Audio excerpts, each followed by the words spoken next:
Bueno, la sociomotricidad se trata de la organización significativa de las acciones y las reacciones que una persona tiene. También la pertinencia de la expresión en la naturaleza motriz de una persona. Entonces, la sociomotricidad es una nueva concepción que se ha utilizado en la educación física, que tuvo su origen en Francia y en España a finales del siglo XX. Esto porque la sociomotricidad se estableció como un ejercicio para reconocer la diversidad en las actividades, en las clases de educación física y en la función de la personalidad de cada uno de los participantes que en ella interactúa, que en este caso estamos enfocándola a lo que es toda la parte de los adolescentes. Siguiendo con la sociomotricidad, aquí hablamos de la capacidad sociomotriz. Entonces, las capacidades sociomotrices son las que juegan un papel muy importante en el comportamiento, en lo que tiene que ver con la comunicación, en la interacción de los niños y las niñas en su entorno, en la parte no solamente de la educación física, sino que se transversaliza sobre todas las áreas del conocimiento. Y también combinan y relacionan fenómenos en la interacción, en la comunicación del niño, que lo preparan para comunicarse con el medio social y lo preparan a él tanto para que él mismo se desarrolle como persona y se desarrolle como persona que pertenece a un entorno. Entonces, las combinaciones de estas capacidades las combinaciones de estas tres capacidades de la sociomotricidad, surgen otras como lo que es el juego colectivo y la creación o la creatividad que ejercen después de haber interactuado con esta. Entonces salen unos objetivos que se plantean para la sociomotricidad, que son el de coayudar a la formación de la personalidad del niño mediante el desarrollo de la inteligencia motriz y de la interactividad a través de la actividad física. Otro de ellos es desarrollar las capacidades motrices y las capacidades emocionales. Otro de ellos es desarrollar en los niños el gusto por la práctica de la actividad física. Y este otro es desarrollar en el niño el gusto por la práctica en la actividad física. En estas dos, aunque suenen parecidas, hay una gran diferencia. Desarrollar en los niños el gusto por la práctica de la actividad física es desarrollar el gusto por la realización de estas. Y en esta nos dice desarrollar el gusto por la práctica en la actividad. Una es por la actividad física y en la otra es en medio de la práctica de la actividad física. Mi nombre es Edwin Santiago Torres Sepúlveda y a mí me compete hablarles sobre lo que es la emoción y las capacidades sociomotrices. Estas habilidades emocionales empiezan desde el yo y la percepción que tengo de sí mismo. Y esto va ligado a lo que es la introyección. Además, permite que haya una facilitación emocional y que esa facilitación emocional me permita estar en armonía en lo que es el contexto y consigo mismo también. Y esto va ligado a lo que es la interacción. La comprensión emocional va a facilitar lo que es la comunicación y el proceso y algunos procesos mentales que también van ligados a lo que es la parte emocional. Bueno, la introyección hace referencia a los patrones, comportamientos o elementos que el adolescente toma desde su entorno social, familiar, personal. Como mostramos acá en las imágenes, él busca parecerse a sus amigos, él adopta esas características que ellos tienen para poder ser incluidos en un círculo social. También cuando está frente a él mismo no sabe identificarse, no sabe quién es él, adopta lo que coge del exterior para identificarse, para tratar de concretar la persona que es él.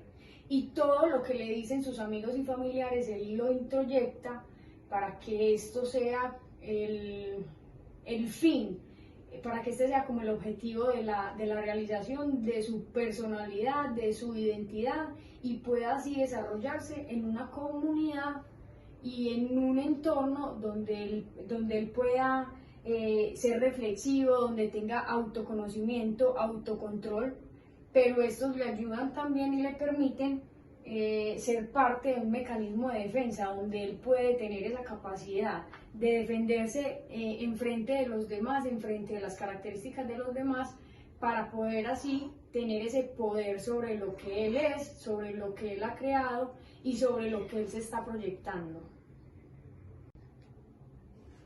La interacción es la manera en la que el adolescente busca relacionarse con el otro. Hace referencia a las acciones que lo ponen a él en su entorno físico. Y por medio de esta llega el conocimiento de los objetos que lo rodean o de las personas.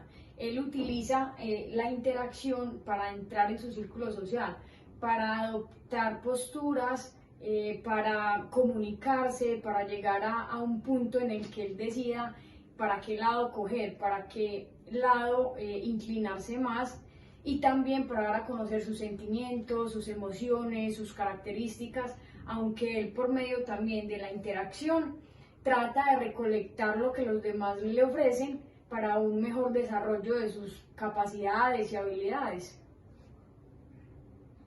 Buenas tardes, compañeros. Ahora seguimos con la parte de la comunicación, donde nos dice: hace alusión a las acciones que ponen al alumno en relación al entorno social, en esta parte que nos habla de la construcción y la creación. No podemos como limitar, ¿cierto? Ellos no se pueden limitar en la parte de crear, de sacar como toda esa parte que ellos tienen de imaginar y poder potencializar esta parte. Nos hablan de partes expresivas y afectivas, ¿ya? Donde ponen en marcha las formas de creación y expresión entre ellos mismos. Ellos se agrupan, dan ideas, dan aportes, ¿ya? Pero todos van potencializando y todos van afianzando y llegan a un mismo punto para llevar a cabo todo este proceso. ¿Correcto? Vamos a mostrar las siguientes imágenes, donde nos hablan de la introyección. ¿Qué nos habla de la introyección? Dice: acá hay varias dimensiones. Dice dimensión introyectiva, que es la parte de reconocerse al yo, mí mismo, ¿cierto? Entonces, la interacción nos da la dimensión extensiva, que es interactuar con otra persona u otros, ¿cierto? Entonces va a interactuar, objeto, nos va ligado a la interacción. Y por último, va la agrupación de estas dos, que es la dimensión proyectiva, que es la comunicación, que es comunicarse entre otros y llevar a cabo lo que estábamos hablando de un momento. La diapositiva anterior, y hablando de esas dimensiones y de cada una de ellas. Seguimos con la sociomotricidad en el adolescente. En estas imágenes vemos como el final de lo que estamos hablando hace un momento, como de la base, donde vemos en esta imagen, que llevan a cabo todo lo que se está trabajando y todo lo que se está hablando. Un grupo donde aportan ideas, un grupo donde brindan como las capacidades y lo que se puede realizar. Acá también, en ese momento estamos hablando de la adolescencia, que es lo que nos compete en ese momento, pero también se puede llevar a cabo con grupos de la tercera edad o con niños, pero lo que les acabo de decir, retomando de nuevo, que lo que le estamos apostando es al adolescente y pueda llevar a cabo esta parte.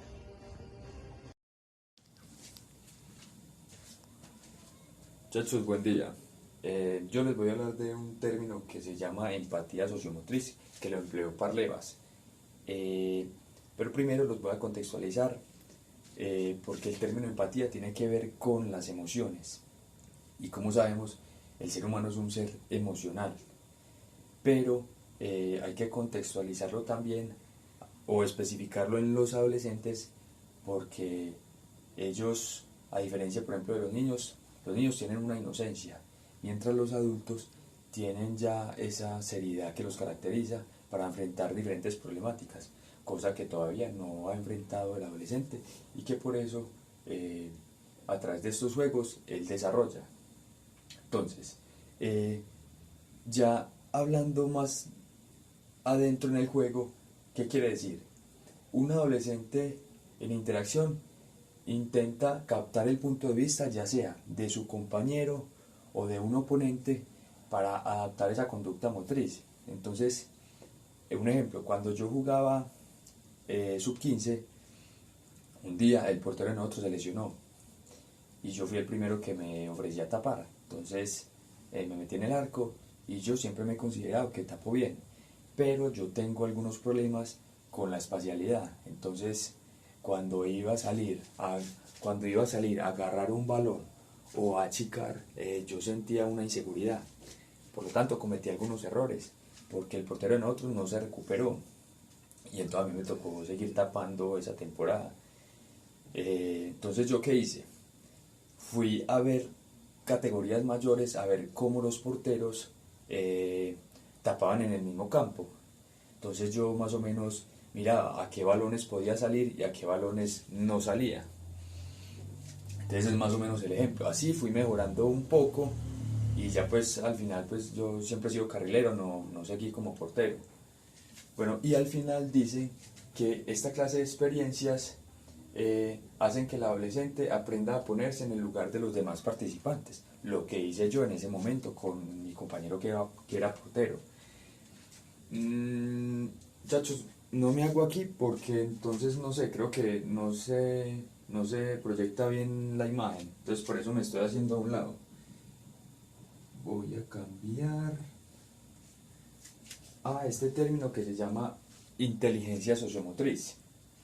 Bueno, dice en el texto que la inteligencia sociomotriz está íntimamente asociada al diálogo o la comunicación motriz que se tiene dentro de un equipo, como lo podemos observar en esta imagen de acá. También menciona que los juegos grupales, sobre todo en el adolescente, se hace necesario un diálogo convergente con los jugadores del mismo equipo para así obtener un éxito en la competencia.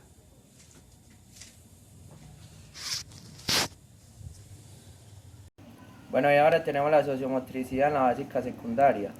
¿De qué se trata? Se trata de emplear los juegos sociomotrices en los que los alumnos interactúen motrizmente entre ellos mismos, estableciendo un diálogo motor y emocional. ¿Qué tipos de juegos se pueden realizar en la básica secundaria? Juegos de cooperación, de oposición y juegos combinados. ¿Qué hay que tener en cuenta para el desarrollo de estos juegos en la básica secundaria? Que se pueden presentar casos de frustración, ira o rabia en el desarrollo de las actividades. Esto genera posibles conflictos en el desarrollo de los juegos dentro del grupo. En los adolescentes se debe limitar el contacto físico mediante estos juegos, ya que muchos pueden asociar el deseo o el placer sexual a partir del contacto físico durante estos juegos.